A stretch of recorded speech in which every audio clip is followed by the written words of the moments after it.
Thank you. The chair recognizes the gentleman from Florida, Mr. Rutherford, for 5 minutes. Thank you, Mr. Chairman. Deputy Attorney General, thank you for your long testimony today. Listen, I want to talk a little bit about policy, because everybody understands that in a large organization, you're going to have bias. And as was mentioned earlier, everybody accepts that you can have bias until it crosses into the workplace and it affects actions and how you conduct investigations. And that's when leadership and policy comes into play. Can you tell me, has Special Agent Strzok, I don't want to know if he's been found guilty of a charge, but is there a policy charge against Special Agent Strzok at this time? There's an inquiry being conducted by our watchdog, the Inspector General, and he'll reach a conclusion. And if he reaches an adverse conclusion, then there would be proposed discipline. Okay, and I'm not asking for the conclusion, because clearly we got to wait for due process. But the question is there a policy violation that Mr. Strzok is being charged with at this time? Well, the charge would occur at the conclusion of the investigation. Okay. All right, and let me ask you this. You mentioned earlier that offering immunity in a non-custodial interview is not unusual, as happened with Cheryl Mills and several other top State Department aides. My question is, on a policy, during an investigation, you give immunity and you don't record the meeting, the interview? That to me is unprecedented. We discussed this with Director Wray last week. Is that normal policy for?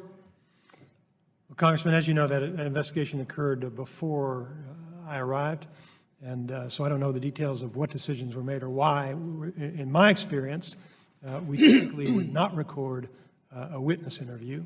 But on the decision of whether or not to grant immunity, that would be based upon the facts and circumstances of the case. And I just don't know what they were, since I wasn't involved. But the Inspector General, if there's anything suspected inappropriate about that, he'd have the authority to review it. See, here's the situation that I think the American people are looking at. We have a situation where a special agent does something very unprecedented in an investigation by offering immunity and failing to record. You know, it was questioned earlier, was there a proffered statement during that interview?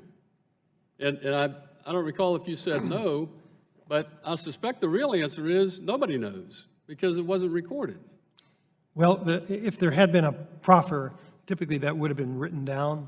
I just don't know, I have no knowledge about what was done in that particular case. Okay, so here we have the situation with Special Agent Strzok, which is really bringing the agency's integrity into question. And what's going to be important is how you and Director Wray address this at the end of the investigation. I get that, and I appreciate that. And we are really waiting to see how folks are held accountable where we think bias has affected their investigative activities. Now, what really concerns me now with Mr. Strzok is, after that situation and the others that have been mentioned earlier, do you see any reason that after President Trump's election that the Office of the Attorney General should have any reason to fear his election? No. And do you think the FBI should have any reason to fear the election of Donald Trump? No. Let me read to you. This is number 89, on page 89 of Mr. Strzok's conversations. And it says that he is worried about, hold on a second here, the New York Times probability numbers are dropping every day, talking about the election, and it says, "I'm scared for our organization." Have any idea what he's referring to there? No, sir, I do not. Our organization. And then on email number 89, or page 89, he says, "And I keep thinking about what Dee said. What is it? Sick to one's stomach. I want to talk to you about it more. And and would like to talk to Jim and Andy too. Jim may be too much a true believer, though. Those are scary comments from a special agent talking about other folks within the agency that he's having these kind of political conversations about, and he's worried because of a presidential, the potential of a presidential election. He's worried about what that's going to do to his organization. Can you comment on that? Yes, Congressman. Attorney General Sessions has been clear with me that our mission in this administration is to make sure we run the department and the FBI properly.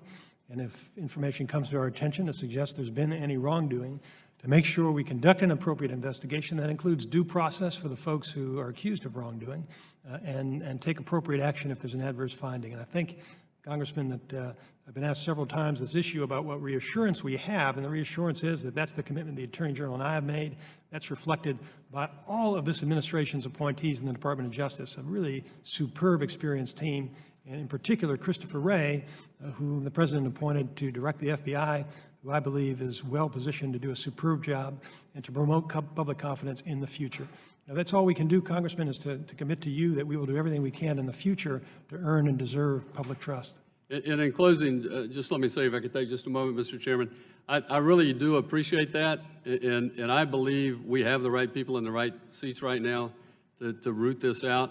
But I'm going to tell you, I fear that it runs deep, and I do believe that we have the right people in place, because we have to protect the integrity of all those men and women, all those agents, all those staff folks who are good, law-abiding, hard-working heroes out there, and they deserve an agency with strong integrity like theirs. So thank you for everything you're going to do to make that happen. Thank you very much. And I yield back.